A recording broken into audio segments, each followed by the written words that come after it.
Now that you've found UBN Radio and discovered our quality talk shows, it's time to spread the word to friends, family, and the universe. 24 hours of music and talk. Radio without limits. That's why people keep coming back for more. That's ubnradio.com.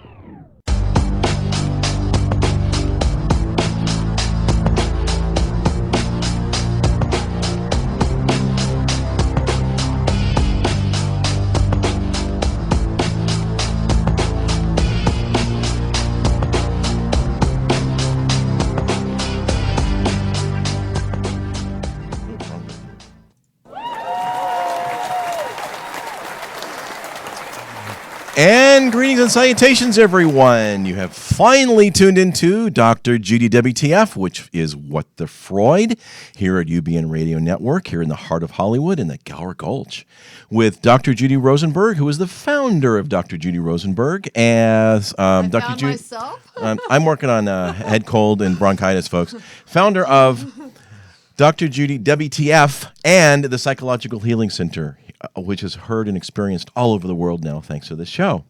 And I am your host, I'll admit it. I'm Walt Lusk, and this is a call-in show. We have been continuing our series on children of narcissism, and today we're going to concentrate on the golden child. We're going to talk a lot about that. So if you have a challenge with, last week we did the scapegoat child, so if you want to get on the couch with Dr. Judy with her emotional ouch, please feel free. The number is 323-843-2826. That's 323-843-2826. Or if you're outside the United States, you can hear us and reach us at Skype on UBN Radio number 2. That's UBN Radio number 2. And later in the show, we are going to shrink a tune, which we do every show. We'll give you a hint to the group, and you can probably guess the song. And yes, it's related to the show by Queen. One of my favorite bands. One of her favorite bands from way back. You're gonna Right. have, Doctor. You're gonna have to get a little closer to the microphone. Oh, I forgot about that. Thank you. Yeah, Is that better? We're ready. Much better. Okay, much. What I thought I would start with, and if you don't mind, a couple of we've been amazing comments on YouTube, folks. Yeah. And these are just from the last week. One from a big fan. To think it's taken me years, and I discovered you, and you spoke my thoughts that have been imprisoned for so long.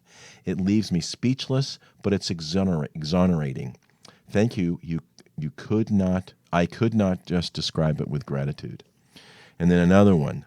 Thank you. And then for thank you. whoever That wrote was that. So limitless, nice. limitless thinker. She's a Thank big you fan. so much. Yeah. This episode, and there was the one on scapegoat children, brought me to tears. You are telling all my secrets. I have BPD, which is borderline personality disorder. Mm-hmm. Even my brother, the golden child, is now in jail. So much for the golden child, huh? Well, we're going to talk about the golden child, Yeah. which does not turn into a golden adultship. Yeah. And here's one that we got there last week as well related to the show. From been there. Narcissists make horrible parents. The problem is when you are small, the narcissistic parent writes on you who you are. You draw your identity from how the narc treats you or neglects you. Brilliant. Yeah, I mean, so well put. I mean, the narcissist draws on you. It's kind of what, And we're gonna what talk we've about been that. talking about, Yeah. which is they encode you, which is they formulate your core belief about yourself, and then from that point on, you buy into the lie. But Buy what into I the lie. you Yeah. buy into the lie. What I want to talk about is the system of the family, the dysfunctional family. Family dysfunctional And system. so from a mind map point of view, if you don't have pillars, if you don't have mom and dad who keep it together, who keep the family structure together with good boundaries and alignment between themselves, if mother is missing from the dynamics, if father is missing from the dynamics, then things don't hold up very well. And so in order to have healthy children, it starts with healthy parents. Healthy parents. Which is why I talk so much about parents doing the best they could to get as healthy as they can before they become parents.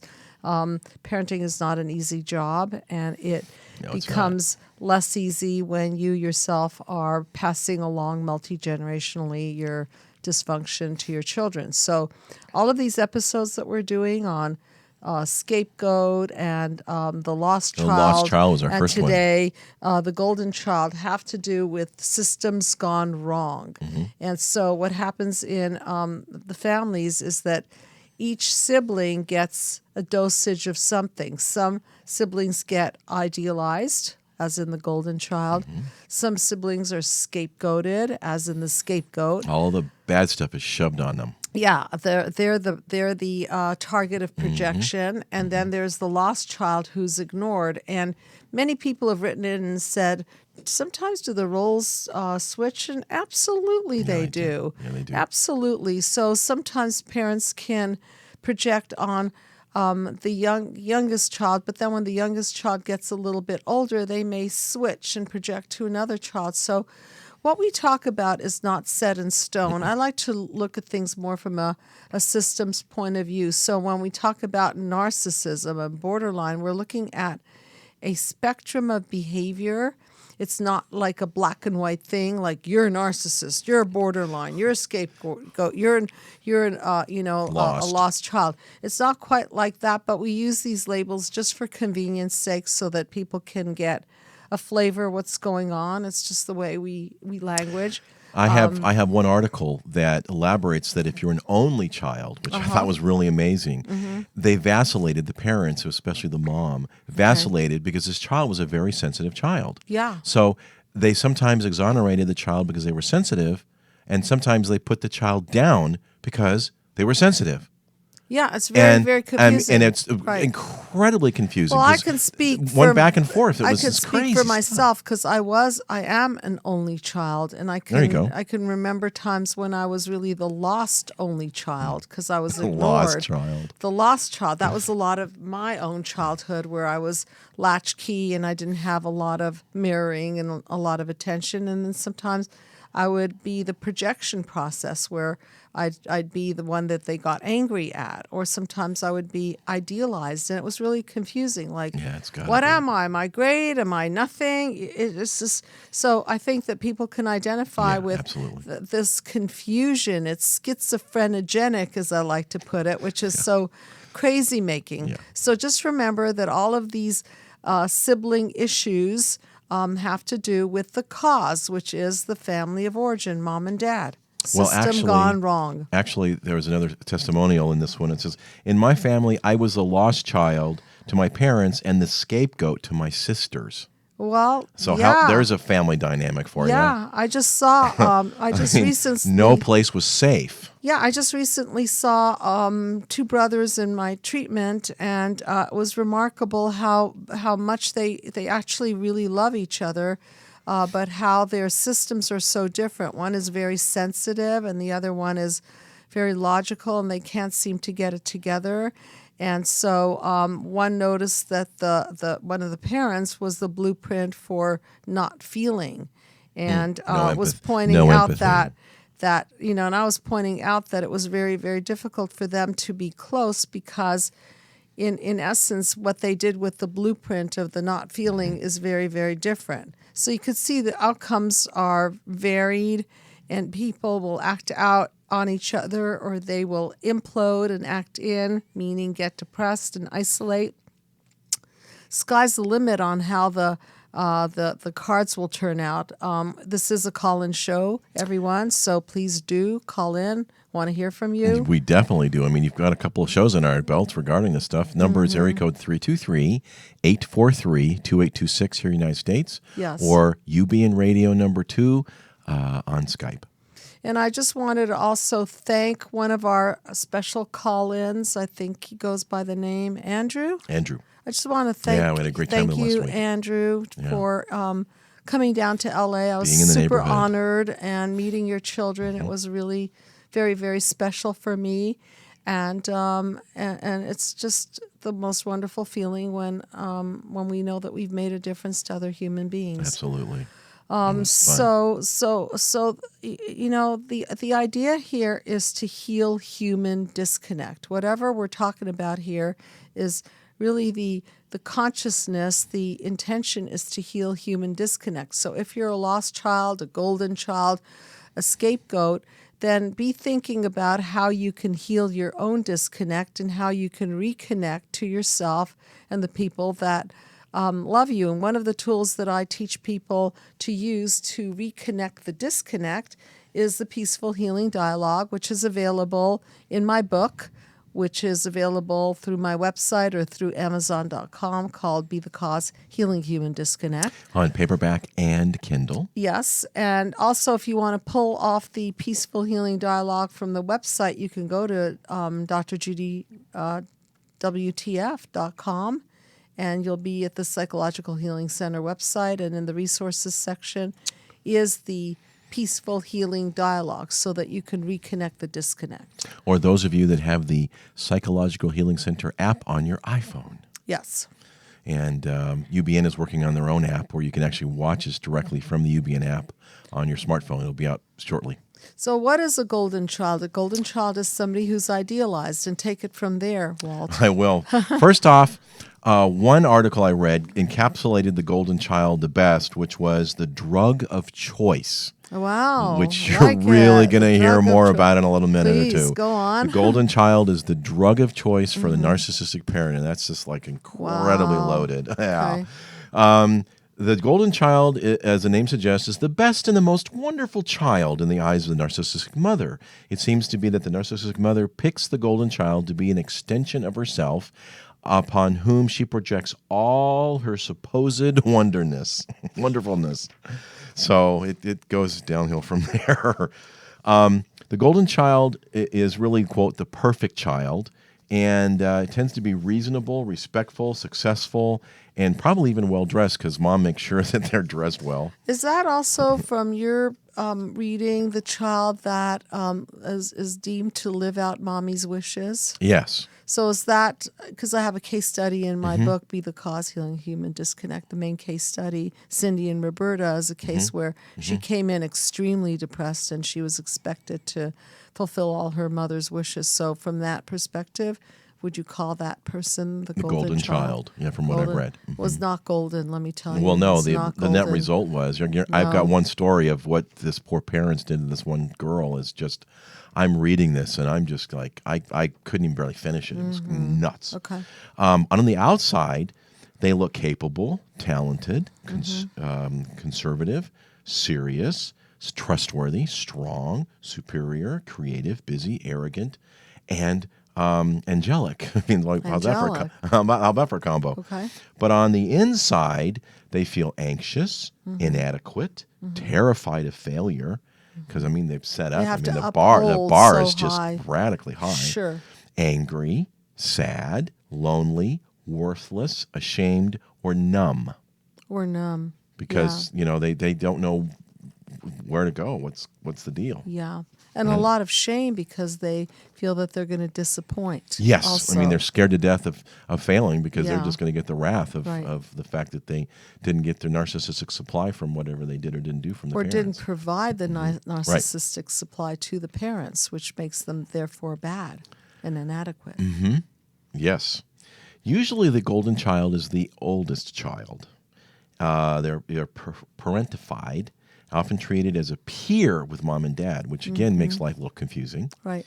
And at times the child is treated like one of the children, and sometimes they're not. So, I mean, Very confusing. absolutely. Right. And the purpose, of course, is to show the family on the outside world that the parents must be doing something really right with this wonderfully perfect child. So they're the representation of Yes. their good parenting. Yes, they are.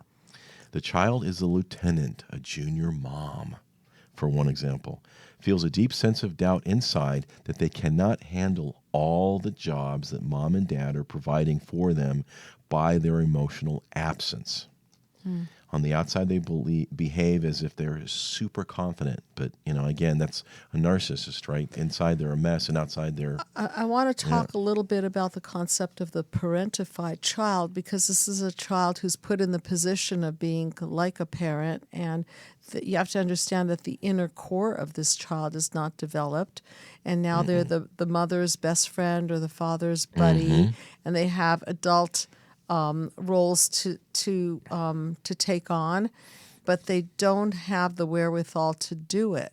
And so although they have the position of this so-called power, they don't really have the strength to carry out the power, nor the experience and the wisdom. So there's a sense of failure in that particular child, because they're never good enough, right? No, they're they never never adequate are. enough. No. They get along with authority figures, but they have trouble getting along with peers. Codependent in training. And lastly, they often marry the same type of spouse and start the whole family process all over again, which, of course, there's the multi-generational thing. So what kind of spouse do they marry? They usually marry... it just says will often marry the same type of spouse and start Same the whole as their thing over. parents, Same you as the mean? parents. Okay. Yeah. So in other words, the whole thing's just repeated itself over again. Okay, Yeah, like so maybe a they marry narcissistic parent. narcissistic spouse. Right. Yeah. Okay. Okay. So can you all see how the system has gone very, very wrong? Also, in the case of the golden child, as you were mentioning, Walt, they garner a lot of rivalry. Okay. Because they get a lot of responsibility. And so the siblings may therefore attack them and feel jealous of them, Yes. and then try to tear them down. So the parent builds them up, and then the siblings are always trying to tear them down because it's not fair. So nobody really wins, because it doesn't foster a nice sibling kind of camaraderie. On the contrary. Well, on top So of that... they end up hating, everybody ends up hating each other. And narcissistic parents love drama. Yes, they do. And it's a stew made of drama. Right. I mean, I just witnessed this very recently, where two you brothers were were telling me. there, Go and the ahead. system went wrong, and boy, they were really at it with each other. It was quite loud in there, and I tried to dial it down so they could really see their various defense mechanisms and how the parents are really the cause, because see, they think that each other is the cause of it. They're just perpetuating the family dynamics gone wrong and playing it out on each other. And I think that once siblings can realize that this is not their fault, that they were set up this way, then I think that they can therefore move into an empathy for each other, and then eventually a forgiveness of each other, and then start realigning with each other. Well, it hopes that both see the light, because they both have to, right? I'm sorry? They both have to be able to see the light. Yeah, I mean, they have to Otherwise, see they're the going to cause. blame each other and see the cause. Right, exactly. Mhm. Yeah. Which is the truth. And the cause of it, which is the domino effects for the next generation. Absolutely. So the parental identity is really enmeshed and engulfed in this child. The child is usually stripped of any personal boundaries whatsoever. You have a diary? Well, you're not the only one that's reading and writing in it. Yeah. They are denied an identity. They don't have their own identity. They're excessively praised. They're given extreme allowances and privileges and taught that they can do no wrong. In exchange for? Being the total extension of the narcissistic parent. Right. That's which is the a price tag. very high cost. It is. It's a radically high cost. They're made to believe they can do more wrong. They're complete engulfment. They personality traits such as empathy and humanity, the social glue of relationships, are pretty much gone. But the problem is, as we'll see, the child, when it's all said and done, the parents are gone, because the kids grows up, right? Their golden adults is not so golden. And so they then find out that maybe they're not as special to society as their parents made them out to be. No. And then when privileges are not bestowed upon them as they were when they were in the family of origin, they can get pretty angry about that. It's a huge letdown. Yeah, so they fall off the pedestal. Yes. Yeah. So Here's a nightmare of a golden child. This is a lady who wrote some stuff, and I just wanted to put this in perspective because it kind of is an extreme example, but I'm not wondering, and you can expand on, obviously, how extreme this is or isn't. I was a golden child. I had the best relationship with my father, and I was able to wear makeup when I was 13. I was given the best room, the biggest bed, the nicest food. My mom took me to the gym and told me I was beautiful. All the while, my sister was totally ignored.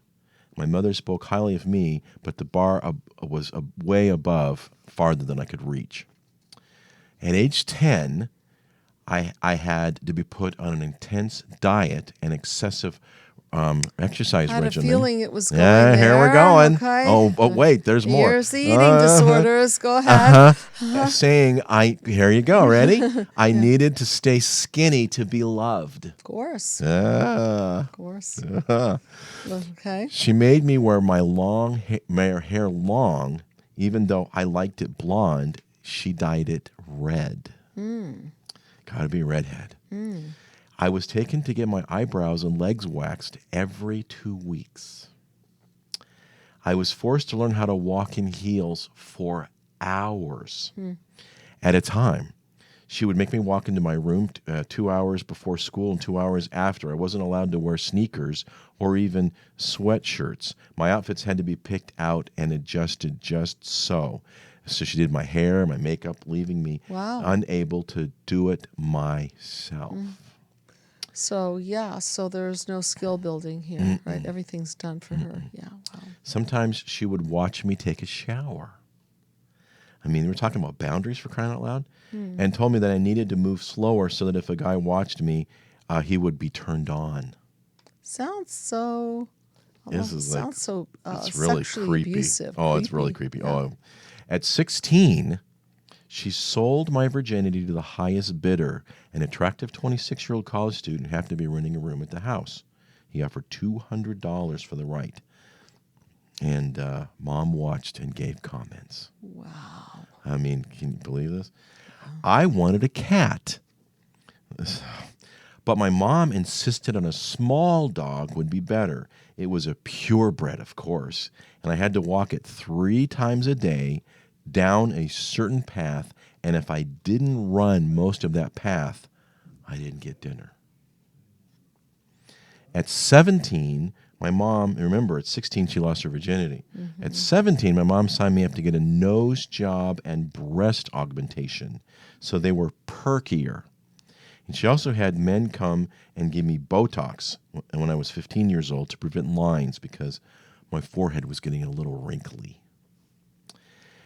Where'd you get this information? This is from the internet. The nightmare of being is kind of titled "The Nightmare of Being the Golden Child." Okay. If you want a copy of this and where it's from, just write us at info@drjudywtf.com. I'm almost done. There is more, but there's another one too. I was taught to sew, to play the piano, and I spent tutoring for after hours so that I would always be the head of my class. One more. She made me go out with certain boys because they were better looking than the guys I chose myself. She volunteered at my prom and broke up the guys I was dancing with because the boy wasn't good looking enough. Then they told another boy that I wanted to sleep with him. I mean, my word. My sister never understood that I wanted my mom to leave me alone. She followed me on dates, criticized my handwriting, made me relearn to write with my right hand and whatnot. I had an eating disorder and I wanted to kill myself. At the end of it all, I was 25 years old and I had no idea who I really was. Yeah. And my parents are dead. My mother finally killed herself, and my father was older and died of a heart attack. 25 years old. Done. So tragic. Yeah. The golden This was child. the golden child. The nightmare of being a golden child. Yeah. And the mother couldn't perfect her to her own perfectionistic standards, absolutely so not. she offed herself. Yes, she did. She gave up. Yeah. She turned her. I mean, well, you can address that, but Well, there's the drug, the drug that the mother couldn't fulfill through the daughter, so the drug stopped working. So eventually it's kind of like her own pain came to the surface, and I'm sure she had to deal with her own pain of feeling not good enough, of feeling ugly, of feeling her feelings about her own inadequacies. So she was projecting her fantasy self onto her daughter. Absolutely. And perfecting, it's like sculpting the child. And Yes. she was like, plastic surgery, and then Changing the hair color. The training to slow down during the shower. It was just, that's so disgusting. It's and incredible. I abusive, read this and I just went, oh my gosh. And so pitiful. And I know that some of the people out there who've been writing in have had horrific childhoods, and it's just been very, very sad. And some people have written in and they've wondered, isn't evil just genetic? Aren't people born that way? And I don't. That's my opinion, is that we're not born evil. We're born pretty whole and okay, and then our shadows, our family of origin shadows over us, and then they're the cause of us becoming wounded, and then reacting to these wounds and encoding them, and going down the horrible path that I call the WTF, with the Freud, the breakdowns, the defenses, and then the blowouts, the implosions and the explosions. Now, I'm sure that there are brain tumors and other drugs that can cause maladaptive behavior, but right now we concentrate on speaking to the family system and how family systems can hurt their children. Well, it's so abusive. It's incredibly abusive. I do. This is but incredible. If you resonate with any of what we've just shared, it's not too late by any means to get on the couch with Dr. Judy today. And I know there's a couple of folks here that are waiting to dial, and the number is area code 323-843-2826 here in the United States. And again, I think most of you know, some of you don't. We have a wonderful staff of people who, myself included, at the Psychological Healing Center, and we do mind map therapy consisting of 10 sessions that will take you from your wounds of childhood, dismantle them, and then shift you out of them so that you can reboot into better mental health. And we have people who work on a sliding scale fee as well, and we do SKYPE and teletherapy, FYI. So if this is something that you're suffering all over from, the world. I'm getting so many calls, so many letters, and our staff, the staff is really busy because people are crying out for help. They are. And this next one is an expansion of this a little bit, but not quite as bad. The golden child, again, is not all it's cracked up to be. If you're not the golden child in your narcissistic family, consider yourself lucky. It's not as cracked up as you want to be. This, to me, is a lot of the ultimate form of child abuse, right? I mean, this child is controlled. And an absolute no heavy sense control. Of self. No sense of self. Right. Every facet of your being, mind, body, and soul is controlled from this person's perspective. And another lady. And the case study that I wrote about is really a case study that I therapized years ago in the book, Be the Cause Healing Human Disconnect. Cindy and Roberta, the mother, Roberta and the daughter, and truly it paralleled a lot of what you were saying, because she tried to mold her daughter. The daughter had no voice. She had no sense of self.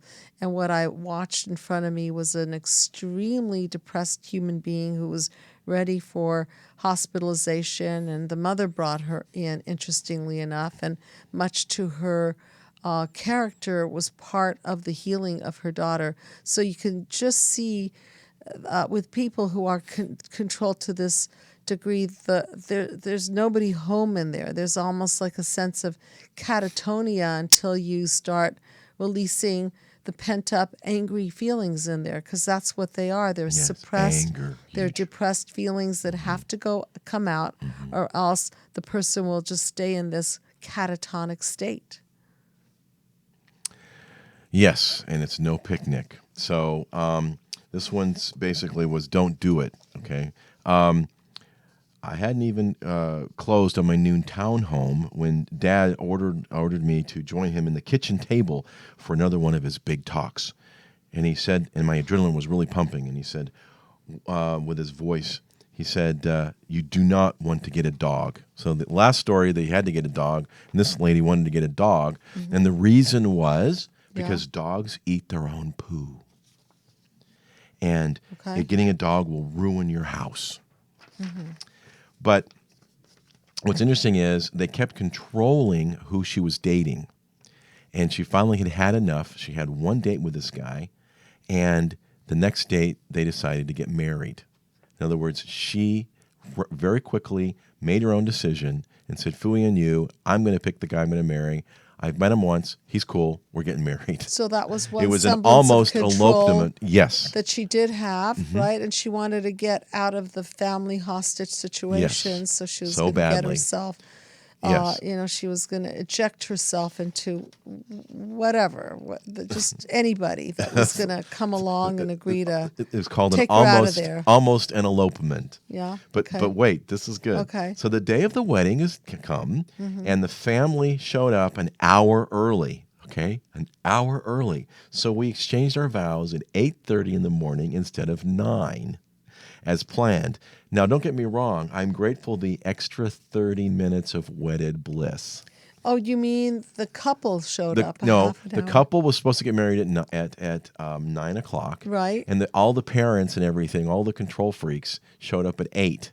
So they said, "Skip this. We're not even going to wait till 9. We're doing it at 8:30 so we can get the heck out of Dodge." Oh, geez. Okay. So they kind of beat him to the punch. And they tried to look on the internet and find everything wrong with this poor guy they could, just because he's just terrible because they didn't pick him, right? Yeah. And she got married to a man of her own choosing. Can you believe that, right? So then, suddenly faced with losing their drug of their control, their daughter, the family lost their flippin' marbles, she said. It was like they had a bad case of DTs, delirium tremors, losing control withdrawal. of me. I mean, seriously, physical withdrawal symptoms. Fascinating. Okay. Losing control of me sent them helter-skelter in the summer swelter. That's our line. An uncle I hadn't seen in over a decade was practically cattywampus, she said. He left no headstone, no shoestring unturned trying to find out about this poor guy. So anyway, and during the honeymoon, mom is screaming that she has to have her marriage annulled. Yeah, I wasn't honeymooning either, according to the uncle. Nope, she wasn't on her honeymoon. She was being abducted by this guy she married. They just couldn't handle it at all. It's all about control, she says, to fulfill their own hole in the soul. That's right. Okay. Which is why in the other case the mother offed herself because she didn't succeed in filling the hole in her soul. Whatever she did didn't ultimately work. No, and this is the line where I got, a narcissistic drug of choice is their golden child. We give them something to focus on besides themselves, so they can remain numb to the gaping hole inside where their self-esteem should be. We, the golden children, fill that hole. We make them look good. We give them bragging rights. And they love us as long as we continue to make them look good and give them bragging rights. It's called love bombing. Love bombing. Yeah.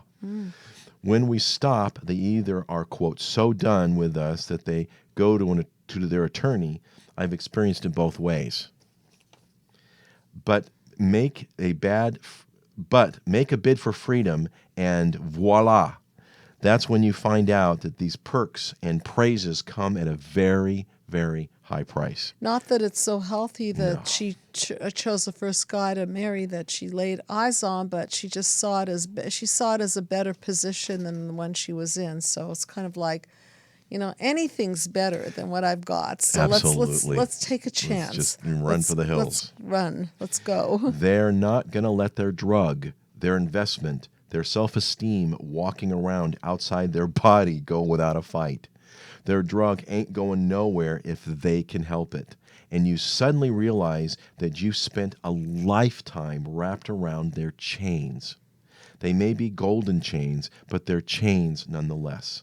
Welcome to the less than golden world of the golden child. And that's what's so creepy about it, is because for a while the golden child on some level feels special, maybe not that comfortable in those high heel shoes, or not that comfortable being the idealized person, but still they get the best food and the best clothes and the best compliments. So that's the the golden chain, as you said. It's the best.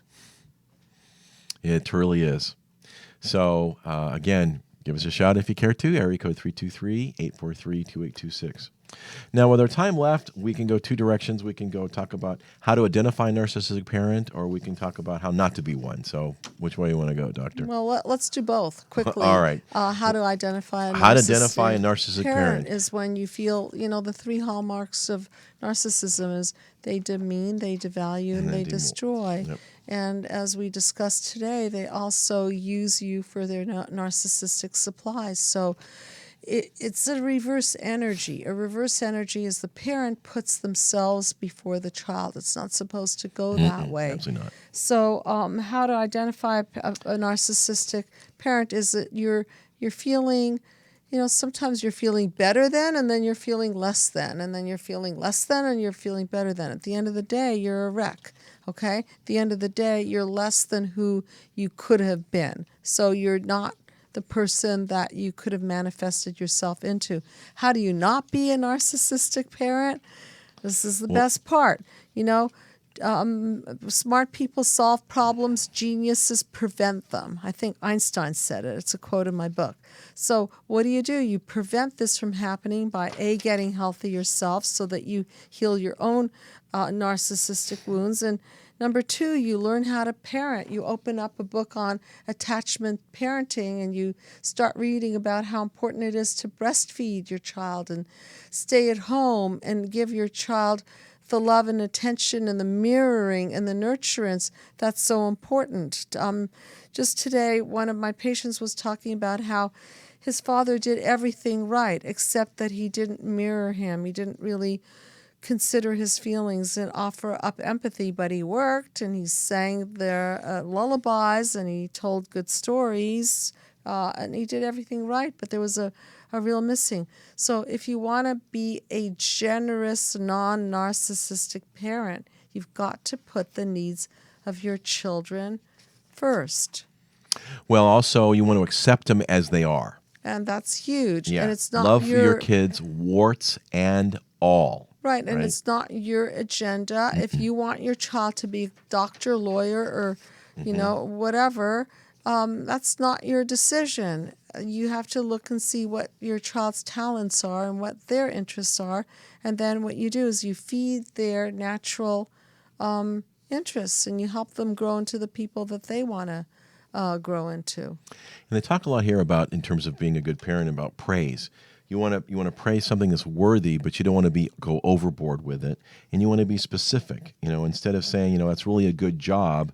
You know what, you cleaned your room up today, and I really like the way you made your bed today. Mm-hmm. So you make it current, you make it germane, and you make it a a little bit more specific, which I thought was really, really interesting. Right, good boundaries, and yes. we talked about authoritarian versus authoritative. Yes, we had a show on that. We want to have rules and roles for our children, but we don't want to be dictators to them, because then they don't understand that they're part of a healthy system where things are explained and understood. They don't want to feel like they're at the effect of some kind of an arbitrary dictatorship. So to be a good parent, you need good boundaries.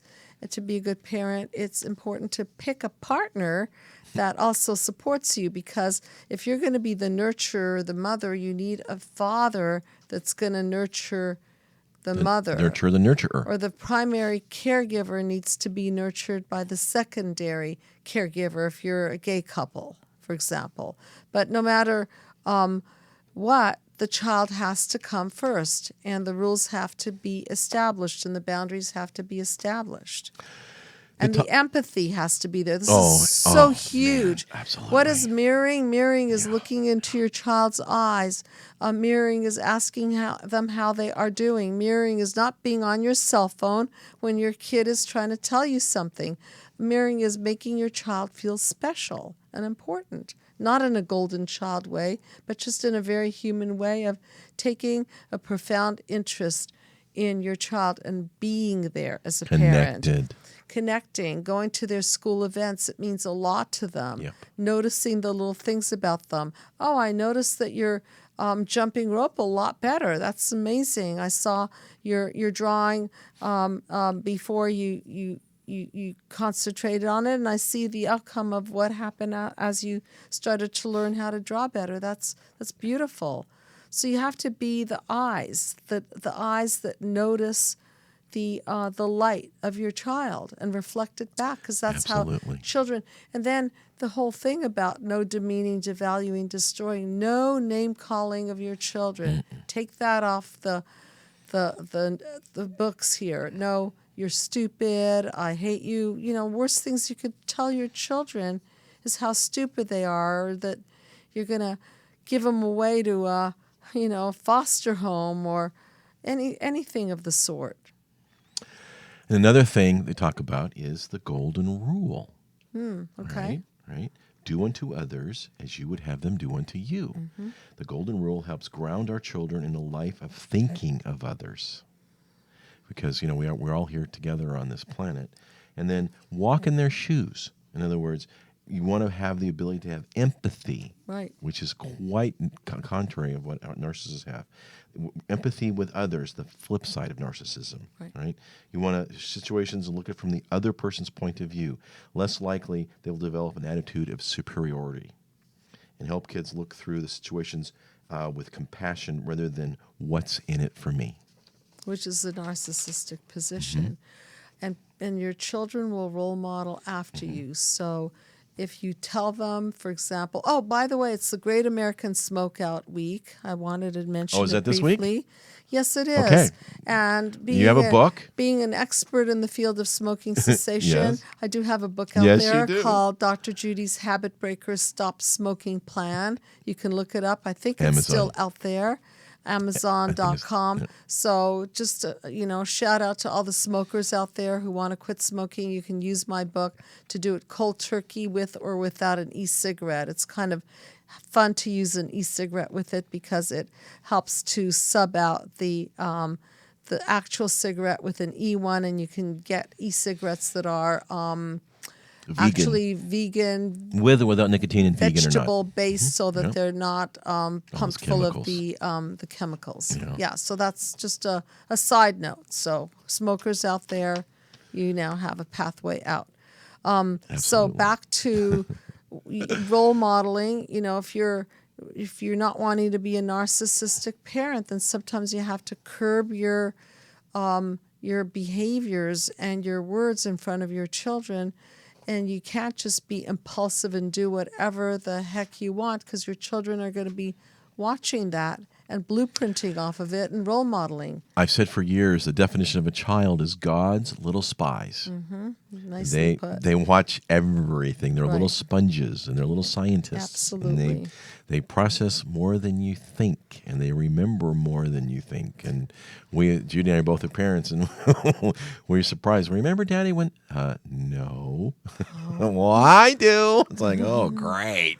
And when we talk about being the cause, what I mean by being the cause is that you're at the effect of your parents' lives, okay? Meaning that they damaged you to the extent that they did, and now you've got to get out of that darkness of that. And so once you can work on yourself and do that, then you could be the cause of better outcomes for your own life, because you can do it consciously, you can do it with education, you can do it with intention. And that's how you become causal, is by taking the unconscious material that you're at the effect of and learning how to bring it to the conscious level so that you can not have to relive it and then reboot the system and be the cause of part 2 of your life, because you're not the cause of part 1. Your parents are the blueprints of that one, but you do get to be the cause of part 2 of your life. And that's all the time we have. How's that? Okay. Couldn't have said it better. Remember, childhood is a hostage situation, but you are not responsible for the second half.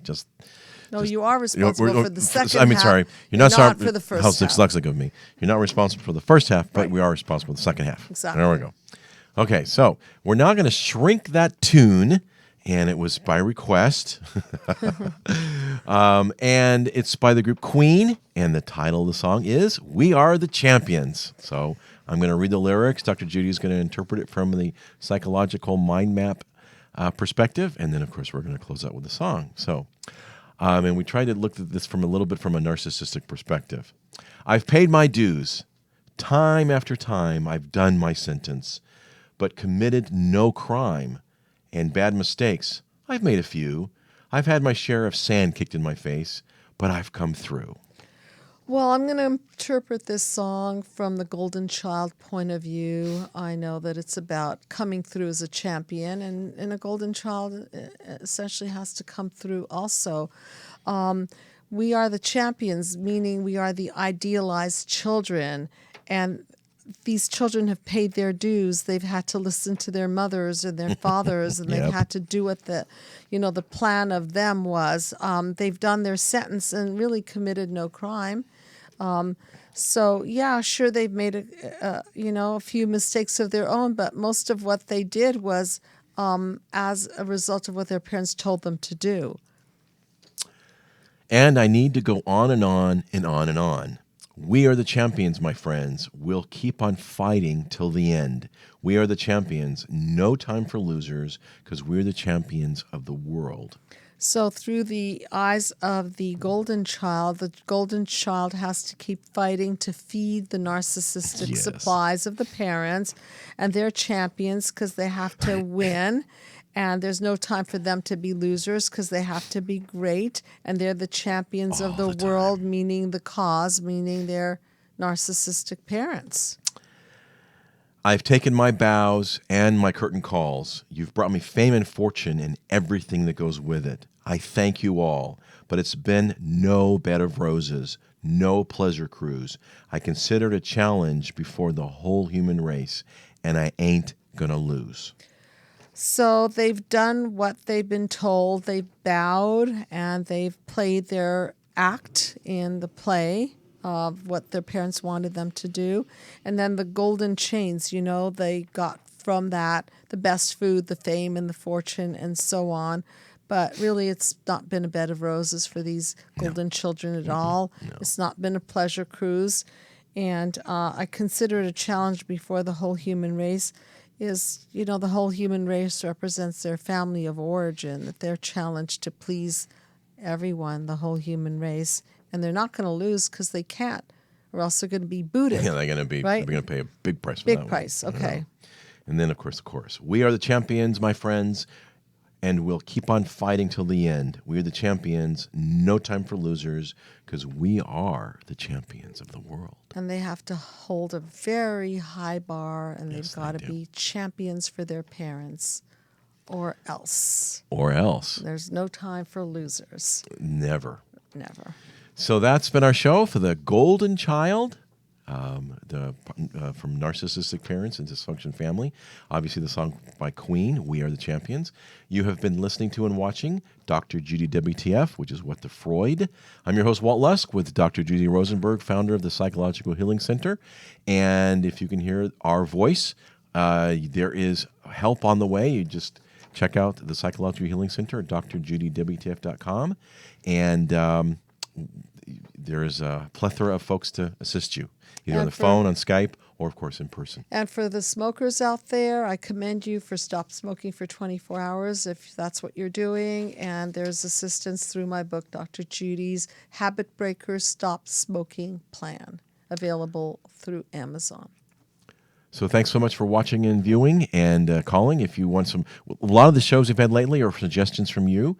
So please keep them coming. And thanks for watching and viewing. And God bless everyone. Till next time.